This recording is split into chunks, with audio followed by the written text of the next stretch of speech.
Excusez-nous si on bouscule un petit peu, c'est que ça, on a des conférenciers qu'on n'a pas la chance de rencontrer souvent, puis là ils sont ici parce que le temps travailler du poulet, vous les connaissez.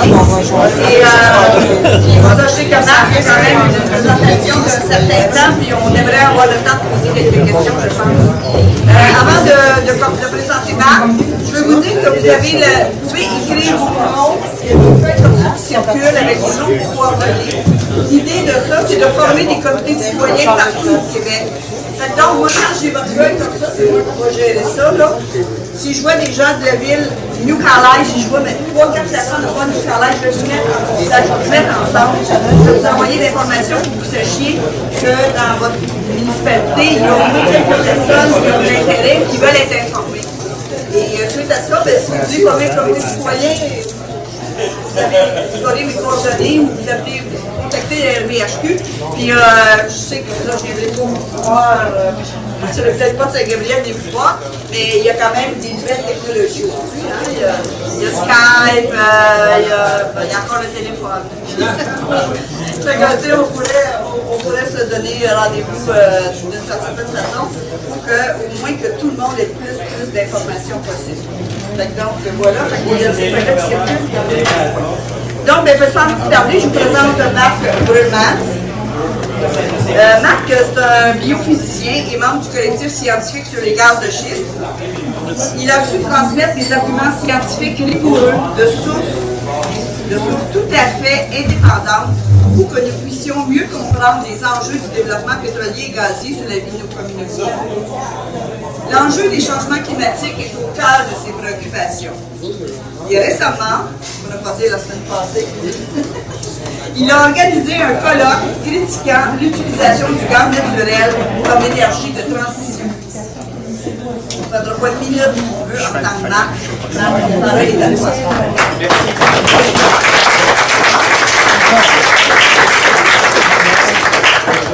Merci. Trois petites remarques déjà pour signaler que oui, il est possible que je parte un peu plus loin, un peu plus haut, un peu plus loin pour arriver au but de la conférence, de la présentation. Inquiétez-vous pas, on va y aller. Deuxième chose, c'est que je veux aussi dire que j'essaie, à la mesure du possible, de parler de la disponibilité dans laquelle je fais la présentation. Donc, il y aura des diapositives qui ont très spécifiquement à Bonaventure.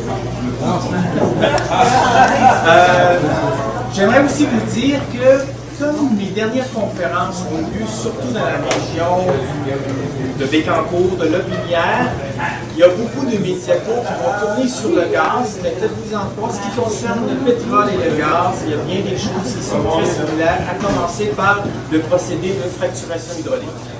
Fait que ceci dit, on va commencer tout de suite. Donc, contexte un peu plus global. Donc, vous voyez ici la Terre avec différents cercles ici. Vous voyez ici tous les océans. Et le petit cercle de rien du tout, ce sont les surfaces desquelles on tire notre eau potable. Donc, évidemment, c'est très peu. Il faut faire attention à ne pas la contaminer. De l'autre côté, ici, on a à la même échelle, toujours de la Terre, c'est le diamètre de la Terre, on a l'atmosphère qu'on a ramenée à la pression atmosphérique. Ici, on la ratatinait au lieu qu'elle soit autour de la Terre. On a ici. Marc, es-tu capable d'élever le ton un peu? Je ne sais pas si tu es capable d'entendre ta grosse voix d'homme. Je vais essayer. On a une sphère qui a environ 1000 km de diamètre. Mais c'est pour vous signaler que ces compartiments-là, que ce soit les océans, que ce soit l'atmosphère, c'est quand même relativement petit. Et nous émettons depuis 1880-1850 de plus en plus de gaz à effet de serre. Ici, ce sont les émissions de CO2 en milliards de tonnes qui sont causées par le charbon, le pétrole, le gaz, le ciment, etc. Et comme on peut voir, plus ça va et plus ça semble exponentiel. Nous en sommes à 41 milliards de tonnes d'équivalent CO2 par année. Et ce CO2-là se retrouve trappé dans l'atmosphère et dans les océans. Et ici, c'est un graphique où on peut voir l'augmentation du CO2 dans l'atmosphère depuis 1960, depuis environ un peu plus d'une cinquantaine d'années. Donc, on peut voir qu'au début, ce qui était trappé dans l'atmosphère, c'est environ 1,5 milliard de tonnes, et on en est rendu maintenant à 5 milliards de tonnes. De plus en plus, l'atmosphère trappe du CO2. Donc, ça correspond finalement aux nos émissions de carburants fossiles, charbon, gaz et pétrole. Et évidemment, la concentration de CO2 dans l'atmosphère augmente. Ici, on l'a pour le méthane et on l'a aussi pour l'oxyde nitreux, qui sont les trois principaux gaz à effet de serre qui contribuent au réchauffement planétaire. Avec tout ça, eh bien, comme on peut le voir depuis le début de l'industrialisation, on a une augmentation de la température globale de la planète et on a atteint plus de 1 degré, environ 1 degré écart de réchauffement par rapport à la période pré-industrielle. Certains mois de l'année, comme lors de l'année 2015 à 2016, on a eu un fort épisode de El Niño, comme on dit, et on a pu voir que pendant le mois de février, on a dépassé le seuil de 1,5 degrés Celsius à l'échelle planétaire. C'est quand même significatif. Maintenant, si on va plus loin, là nous sommes à peu près ici au bout de la flèche, et ça c'est le réchauffement planétaire en fonction du temps, et la ligne rouge, c'est le scénario de ce qui se prépare si on ne fait rien. Donc, ça pourrait augmenter jusqu'à 4, 5, 6 degrés, jusqu'à 8 degrés en 2300, parce que tout ne s'arrête pas en 2100. Souvent, que ce soit au GIEC, vous écoutez les nouvelles, tout ça, on nous parle de l'année 2100. Mais quand le processus de réchauffement planétaire est engagé, c'est pour des siècles et non pas pour un seul. Et ce qui fait dire à plusieurs que nous sommes maintenant une espèce vivante qui réussit à affecter vraiment la planète dans son entier. On aurait multiplié par 170 la vitesse de réchauffement. En fait, on l'a multiplié, mais dans le sens contraire de ce quoi on devait s'attendre, parce qu'on était supposé être dans une période de refroidissement, alors qu'on l'a vu tantôt, la température augmente. Ici, vous avez une drôle de figure. Ce sont des attracteurs et on peut voir qu'on avait des périodes froides, on a eu des périodes plus chaudes comme à l'heure actuelle. Et là, vous allez le voir dans la prochaine diapo, notre planète, depuis, je dirais, une quarantaine d'années, une cinquantaine d'années, peu importe, on voit qu'on est comme sorti de notre orbite climatique. Comme je vous dis, la hausse de température est extrêmement rapide à l'échelle géologique et on va vers un nowhere. On ne sait pas trop où ça va aboutir. Est-ce qu'il y aura d'autres cycles? Est-ce qu'on a vraiment brisé les cycles? Nous ne sommes pas encore en mesure de le percevoir. Juste pour vous signaler que pour éviter un dérapage climatique, les scientifiques, depuis déjà longtemps, ont budgété on fait un budget d'émissions de carbone, des émissions de CO2. Et ils ont dit que pour ne pas dépasser 2 degrés Celsius, on avait droit à 3000 milliards de tonnes de CO2. C'est beaucoup, mais on en a déjà brûlé ou émis dans l'atmosphère et dans les océans 2200 milliards de tonnes. Il y en a 700 milliards qui sont engagés. Ils sont engagés comment? Parce qu'on a déjà des infrastructures, que ce soit des automobiles, que ce soit des pipelines, que ce soit des centrales au gaz, au charbon et autres, qui fait en sorte qu'on est en train de gruger quasiment tout notre budget. Il ne resterait pour les futures générations que la petite portion qu'on veut là-bas, l'espèce de calotte qu'il y a là, de 100 milliards de tonnes. Donc, c'est quand même, il y a des jeunes parmi nous, donc c'est important qu'ils s'en rendent compte, qu'ils nous disent, les chars, il est temps que ça arrête. Donc, je parlais de 800 milliards de tonnes qui nous restent, on en émet 41 milliards par année, ce qui fait à peu près 20 ans. Donc, en 2036, il faudrait couper tout ce qui est pétrole, charbon et gaz naturel.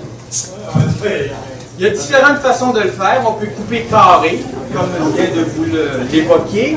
On peut également aller un peu plus à un certain angle.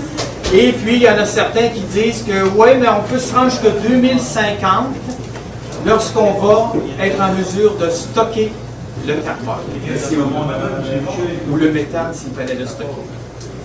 Donc, il y en a d'autres qui font des courbes, comme ça, on est à 41. Eh bien, il s'agit de diminuer par 2 nos émissions, par 4, par 10, etc., pour qu'en 2050, on soit pratiquement décarboné. Mais c'est quand même une trajectoire qui est extrêmement difficile à atteindre parce que ça nécessite des diminutions de nos émissions de 7% par année. Et on sait que notre PIB dépend étroitement de nos émissions de gaz à effet de serre. Quand notre PIB chute de 2%, nos émissions chutent de 2%, c'est quasiment mathématique. La seule fois que nos émissions ont chuté un peu, c'est quand il y a eu la crise de 2009. La crise de quoi, tu dis? De l'année 2009, la crise financière. OK. Donc maintenant que j'ai terminé la partie climatique, je vais parler du gaz naturel un peu pour vous signaler que c'est composé de méthane. Et non pas de CO2, de méthane. Méthane, c'est une molécule CH4, on va le voir tout de suite après. Et que les fuites de méthane ne sont pas contrôlées. Or, le méthane est un gaz à effet de serre beaucoup plus nocif, si on peut dire, beaucoup plus, un fort potentiel de réchauffement par rapport au CO2. Le gaz naturel est produit par le fracking, la fracturation, ici en Amérique du Nord. C'est un combustible, c'est-à-dire que plus souvent qu'autrement, on le brûle, malheureusement. Et c'est un combustible fossile. Où est-ce qu'on va le chercher, le gaz naturel? On va le chercher dans le sous-sol. Et le gaz naturel ne brûle pas avec 100% de rendement. C'est comme toute réaction, surtout une réaction de combustion. C'est très brusque. Évidemment, ce n'est pas réversible. Donc, au point de vue de la thermodynamique, il faut toujours se rapprocher de la réversibilité si on veut avoir la plus grande efficacité possible. Donc, tout dans la combustion, c'est-à-dire que la molécule qui est là, c'est une molécule très simple, c'est un hydrocarbure, carbone, hydrogène, une molécule avec 5 atomes. C'est un gaz qui est inodore, incolore, plus léger que l'air, et en présence d'oxygène et d'azote, etc., dans l'air, ça forme du CO2 quand on le brûle. Donc, 2 problèmes avec le méthane, c'est que quand il se libère, c'est un fort gaz à effet de serre, et lorsqu'on le brûle, ça forme du CO2. Et Gaz Métro, dans ses présentations, arrive tout le temps avec cette diapositive ici qui dit que ça diminue les gaz à effet de serre. Ça diminue les gaz à effet de serre de 25% par rapport au diesel, de 31% par rapport au mazout, et encore plus par rapport au charbon. Mais Gaz Métro ne tient compte que de la combustion, ne tient pas compte de toutes les autres étapes. Les autres étapes, c'est ce qu'on appelle aussi l'empreinte carbone en amont. Avant d'utiliser et de brûler le gaz naturel, il a fallu aller le chercher. Donc, il a fallu forer, il a fallu évidemment des fois utiliser des torchères. À l'évent, il y a eu du méthane qui s'est libéré, on l'a fracturé par après, on a traité le gaz, on l'a liquéfié, on l'a distribué, etc. Et à chacune de ces étapes-là, il y a émission de gaz à effet de serre, et ce qui fait en sorte qu'en bout de piste, il faut comptabiliser chacune des étapes. Et on en arrive par exemple à l'incident d'Aliso Canyon à Los Angeles. C'est ici un puits qui a fui, mais vraiment c'était une fuite majeure. Ici on voit comme un panache de gaz. C'est une photo en infrarouge qui permet de voir le méthane, parce que sinon on ne le voit pas quand ça fuit. C'est incolore, transparent comme je vous l'ai mentionné. Ici un graphique qui indique qu'à partir de 3% de fuite, les émissions de gaz à effet de serre sont plus importantes que la combustion de ce même gaz. Donc, on ne peut pas en perdre. à partir de 1% déjà, ça paraît dans le budget, si on peut dire. Donc, les compagnies, ils ont intérêt à garder le gaz, mais finalement, il faut regarder aussi là, au niveau économique. Si ça leur coûte trop cher, s'ils ont une bonne marge de profit, ils vont peut-être en laisser échapper 2, 3, 4% sans que ça les dérange trop. Mais au point de vue climatique, c'est beaucoup trop. Donc ici, on a des taux de fuite dans différents champs pétroliers et gaziers aux États-Unis et on arrive à des taux qui sont de 10, 8, etc. alors que le seuil ici à la ligne entièreté rouge, c'est de 3%. Donc comme on peut voir, là, on est souvent au-dessus. Et les lignes qui sont en bas, c'est ce que les organismes gouvernementaux souvent donnent à un organisme aussi à l'ONU, quand ils font leur inventaire de gaz à effet de serre, ils déclarent souvent qu'ils ont à peine 1%, souvent moins. Et il y a même des pays comme la Chine où ils disent qu'ils ont 0,03% de perte. On se demande comment ils le font. Ici, on a un autre graphique où on voit l'efficacité de la combustion lorsqu'on utilise des torchères. Et on peut voir que plus il y a du vent, ici on a la vitesse du vent, on peut voir que plus l'efficacité diminue. Et ici en Alberta, il y a eu une étude qui a démontré que l'efficacité était de l'ordre de 68%. Et s'il y a 68% qui brûle, ça veut dire qu'il y a 32% de méthane qui s'échappe. C'est énorme. Donc, l'efficacité de la torchère, c'est à voir, mais est-ce qu'on peut contrôler le vent lorsqu'on est dehors sur une plateforme? Pas vraiment. Donc, ça, c'est assez inquiétant. Donc, si on fait l'analyse complète du cycle de vie, on peut voir ici, vous voyez 4 diagrammes en bâton. Ça, c'est pour le gaz de schiste, le gaz naturel conventionnel, le diesel, le charbon. Souvent, c'est calculé en grammes de CO2 par kilowattheure. C'est pour les utilisations dans les centrales thermiques. Donc, dans les centrales thermiques, ils vont comparer, qu'est-ce qui est mieux de brûler finalement. Mais là, on peut voir que quand on tient compte du méthane et un horizon temporel d'une vingtaine ou de 30, de 40 ans, qu'on a vraiment plus d'émissions si on utilise du gaz naturel. Donc, c'est ce que ce graphique-ci démontre. Donc, si on compare maintenant les énergies fossiles en termes d'émissions avec les renouvelables, on voit qu'on a un facteur vraiment de plus de 10. Ça émet 20, 30, 40, 50 fois moins de gaz à effet de serre que les énergies fossiles. Donc, comme je le dis ici, là, il n'y a pas photo, c'est-à-dire que c'est assez clair pour un scientifique de dire qu'il faut se lancer vers les renouvelables et puis que le gaz naturel ne peut pas être une énergie de transition parce qu'on est à peu près au même niveau que le charbon et le pétrole. Que faire pour diminuer nos GES? Ici, il y avait à la chaire des HEC, professeur Pinault avait dit qu'on va remplacer le mazout et le diesel par le gaz naturel à cause de l'effet de la combustion comme je vous ai indiqué tout à l'heure. Et quand on fait les courbes et puis qu'on estime qu'on a fait tout le ménage au Québec de tout ce qui était brûlé avec le mazout et le diesel, on arrive à une diminution de l'ordre de 10 mégatonnes, ce qui représente à peu près 12% du budget global de nos émissions de gaz à effet de serre. Comme on veut les réduire de 37% pour 2030 et encore plus dans l'avenir, on voit tout de suite que ce n'est pas suffisant de convertir au gaz naturel. Et comme je viens juste de vous le dire, non seulement ce n'est pas suffisant, mais ça risque d'être pire et on n'a pas de réduction du tout.